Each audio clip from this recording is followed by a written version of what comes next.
Now, your former colleague, the former Financial Secretary to the Treasury, Jesse Norman, has written a letter today calling on the Prime Minister to resign. Do you agree with him? No, not. No? No. You worked with him for a couple of years. You must have some respect for him.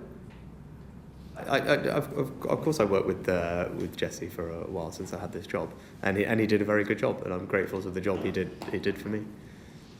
In his letter, Jesse Norman says to the Prime Minister that to describe yourself as vindicated by the Sue Gray report is grotesque. Do you agree with his judgment on that? As I say, I'm not entirely sure what this has to do with the statement, but I disagree with him, as I said, and I support the Prime Minister, but I thank Jesse for the job he did when he was a Minister in the Treasury. I think political stability has quite a lot to do with how we perform economically, Chancellor.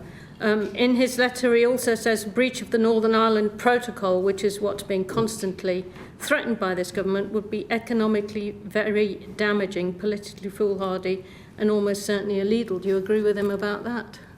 So that's not the intention. The intention is to have a dialogue with our partners, which we're continuing to do, to make sure that we can try and reach a sensible settlement to some of the challenges that we're seeing.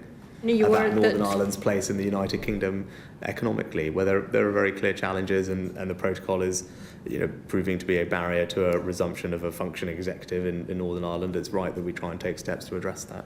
Do you agree with the Prime Minister's anti-corruption champion, John Penrose, who resigned today because he judges that the Prime Minister has broken the ministerial code and ought to resign?